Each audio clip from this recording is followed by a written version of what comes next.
Good morning, class. Good morning. Okay, so today we're going to talk more about problems. We started yesterday a little bit, but we're going to start to learn how to identify what problems we have and what we can do to solve them.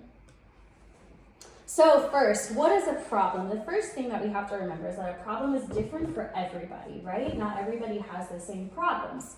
So some problems are bigger than others, some problems are smaller than others, sometimes we need a grown-up's help and sometimes we don't. Some of them we can solve now and some of them will take more time. So first, to start, who can tell me about a problem they had recently that maybe was a little bit difficult for them? Yago, yes. I can't find my pencil.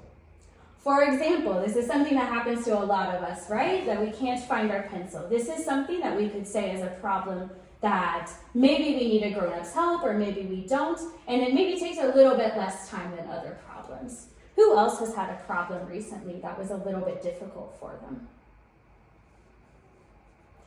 Javi.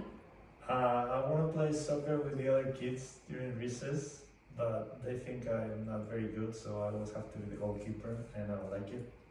Exactly, so that is a problem, right? That's something that makes us feel a little bad, that makes us have problems with our classmates sometimes, right? So this is a problem that maybe needs a grown-up's help to help solve problems with other people, and maybe we'll take some more time where we get to be more comfortable with the other students, and that that they are more comfortable with us. Very good. So, when we start to realize a problem, we first have to talk about identification. So, sometimes other people cause problems for us, and that's very sad and it's very hurtful, and it does make us feel bad, right? But it's important that we take ownership of our problem, and that means that we recognize that we are the ones at the end of the day who have to try to solve our problem, and we have the tools to do so. So, when we start to identify a problem, we need to use I statements.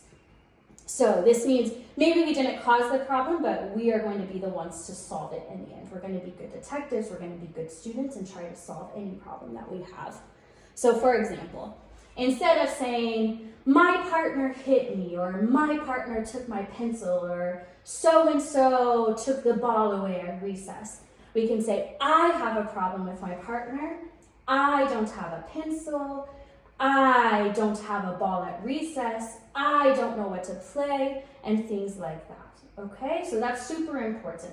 All right, what happens? If we have a problem with our partner, you can always talk to me later, but in the moment, it's really important that we recognize that you all have the power to help your situation, okay? Later, you can talk to me and we can try to fix your problem with your friends. However, you always have some things that you can do to fix your situation on your own, okay? So that's the most important, is identification. The second most important thing is that we have to be specific. So if we're going to identify a problem like good students and good detectives, we also need to know what is the exact issue that you're having. For example, if you come to me and you say, Miss Harris, I don't understand.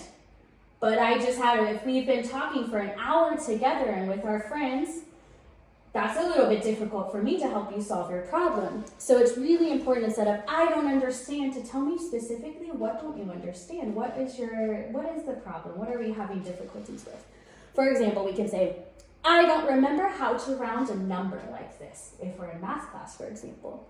Or I don't remember how to start my paragraph. Those are great sentences to tell me that you have a problem and you need my help, and you're not sure exactly what to do in that situation.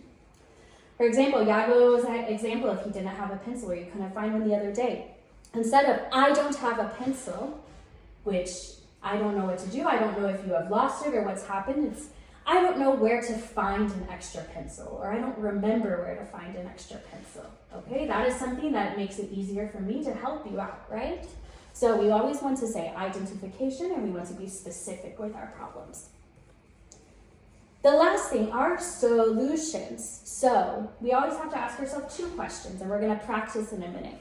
What problems can we solve on our own? So what problems can we go through our checklist of, what has Ms. Harris told us before to help us solve this problem? Or what problems do we need an adult's help? Maybe you need my help, maybe you need to go to the nurse if it's a medical problem, or another adult on the playground, a lunch monitor, for example, okay? So, for example, if we think about Yago's problem where he couldn't find a pencil, Yago